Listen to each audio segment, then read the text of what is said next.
নমস্কার বন্ধুরা, জ্যোতিকার রান্নাঘরে সবাইকে স্বাগত। আজ আমি রান্না করব রবিবার স্পেশাল মাটনের পাতলা ঝোল। তার জন্য আমি 500 গ্রাম মাটন নিয়ে নিয়েছি।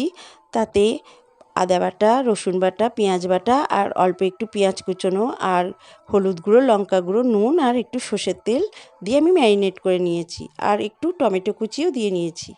দুটো আলু বড় বড় করে কেটে নিয়েছি। এবার কড়াইতে সর্ষের তেল দিয়ে আমি আলুগুলো প্রথমে ভেজে নেব।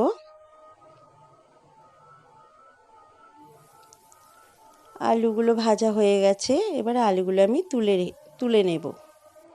এবার ওই তেলেই তেজপাতা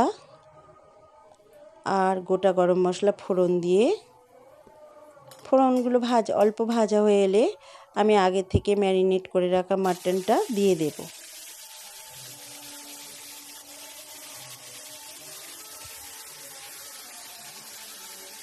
মাটনটা দিয়ে আমি ভালো করে কষে নেব। যেহেতু মাটনের থেকে অনেক জল বেরোয়, তাই মাটনটা আমি অনেকক্ষণ ধরেই কষবো, আঁচটাকে একদম লোতে রেখে।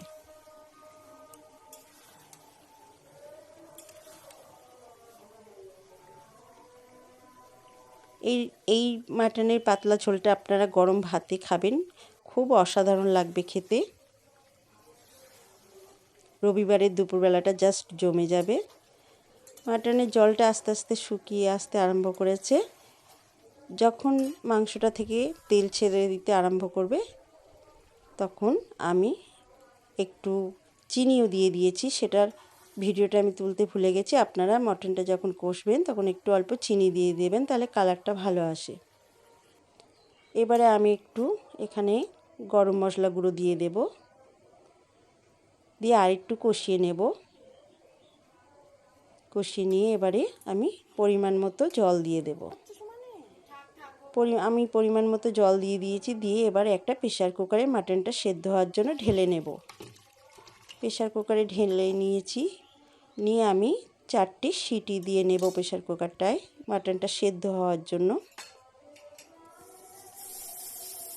4টে সিটি দেওয়া হয়ে গেছে। এবার আমি নামিয়ে নেব।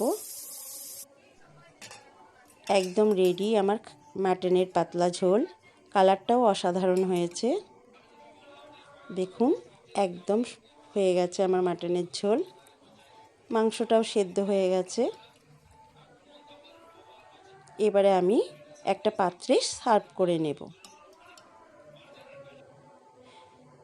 একদম রেডি আমার মাটনের পাতলা ঝোল। ভিডিওটা যদি ভালো লাগে একটা লাইক করবেন। ভিডিওটা দেখার জন্য সবাইকে অসংখ্য ধন্যবাদ।